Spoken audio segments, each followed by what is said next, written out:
Hello dear students, in this video we will talk about DNA fingerprinting. The DNA fingerprinting is also known as DNA profiling or it is also known as DNA typing. First of all, DNA fingerprinting was discovered by Alex Jeffrey in 1977.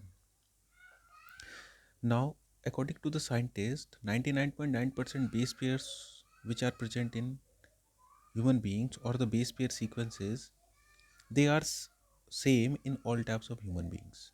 But 0.1% base pairs or base sequences is different in human beings. 99.9% are same but only 0.1% are different.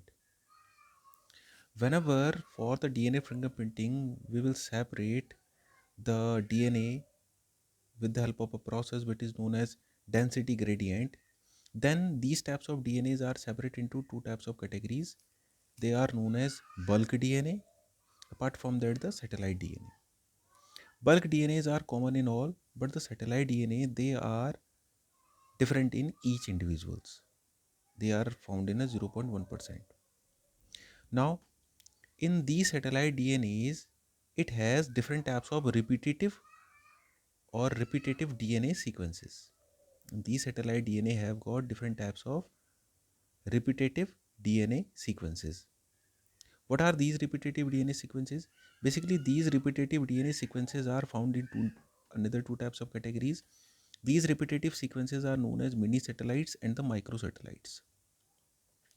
Now we will emphasize in the mini satellites. In the case of mini satellites are used as VNTRs. VNTRs means variable number tandem repeats. These satellites are used as like a variable number tandem repeats. These repeats are inherited from parents.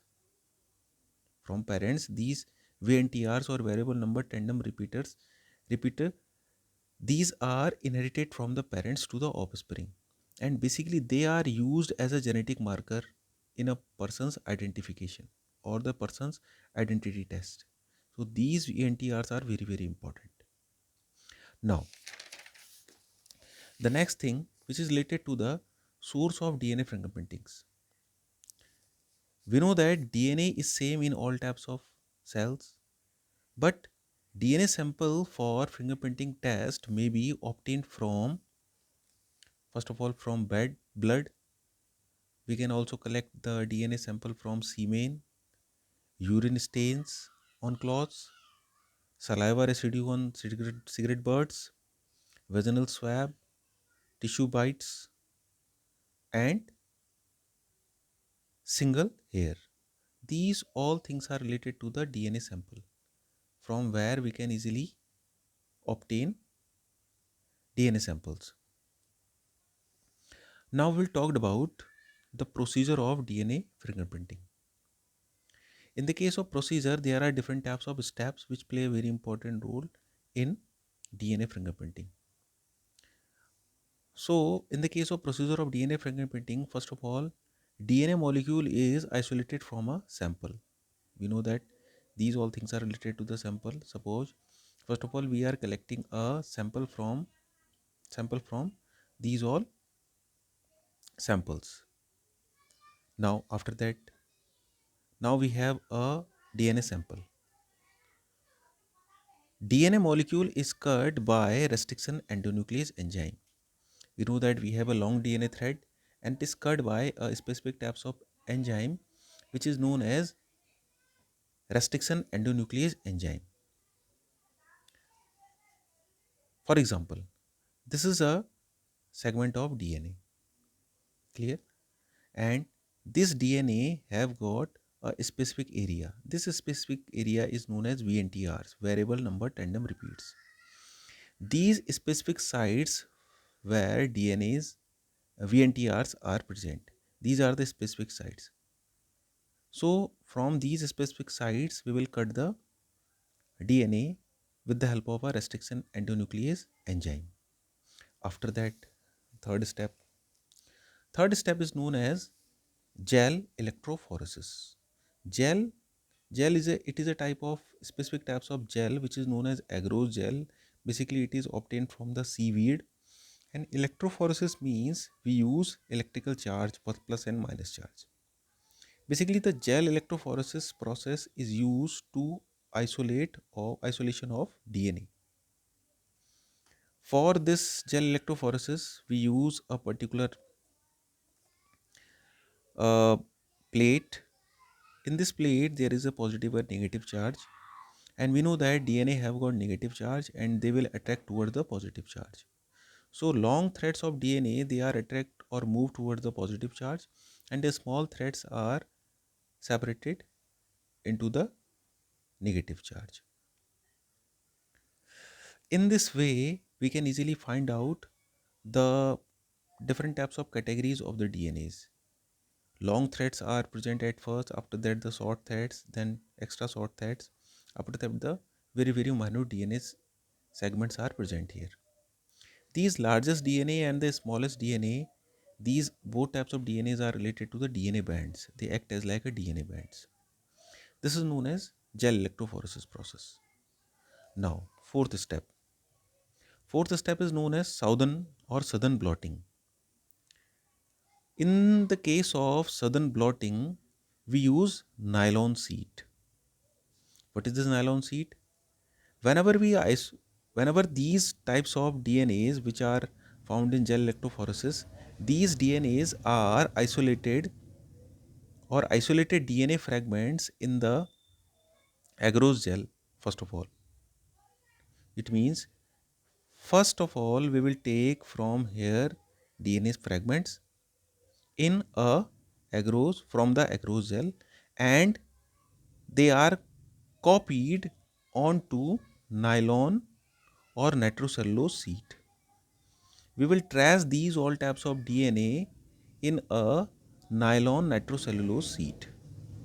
So copying of these DNAs in nylon nitrocellulose sheet, this process is related to the southern blotting.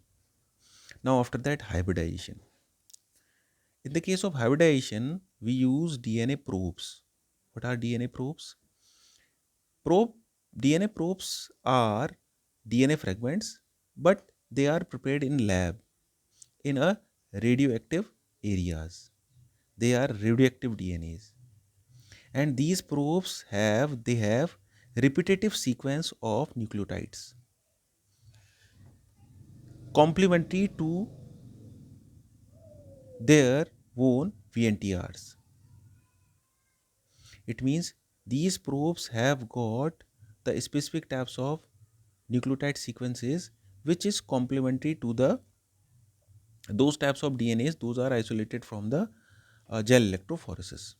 For example, here we have a DNA which is isolated by us in a nitrocellulose sheet or by the gel electrophoresis. It have got a base sequence which is known as adenine, thymine, guanine, cytosine, adenine, thymine, guanine and cytosine. This VNTR sequence is present in it. This is the another type of thread which is known as probe.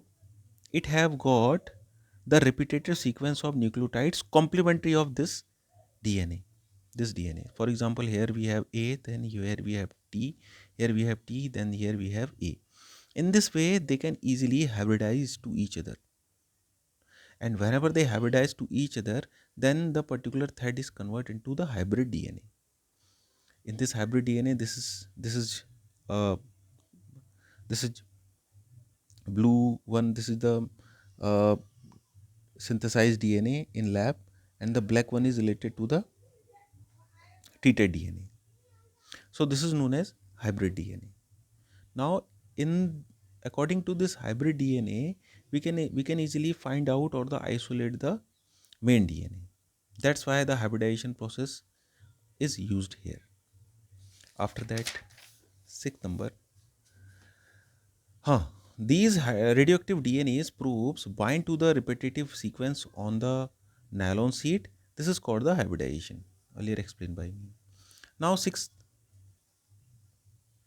step, which is known as autoradiography. In the case of autoradiography, with the help of X-rays film, we marked these places as dark bands. Where the habit DNAs are present, we will mark these types of places with the help of a dark band. This process is known as autoradiography. After this autoradiography, at last, these dark bands on X-rays film represent the DNA fingerprinting. In this way, from these 7 steps, we can easily isolate the particular DNA fragment. Now we have a example. In next video, we will talk about, with the help of an example, how can we easily compare the chromosomes, one individuals and the another individual's chromosome to the suspect's chromosome.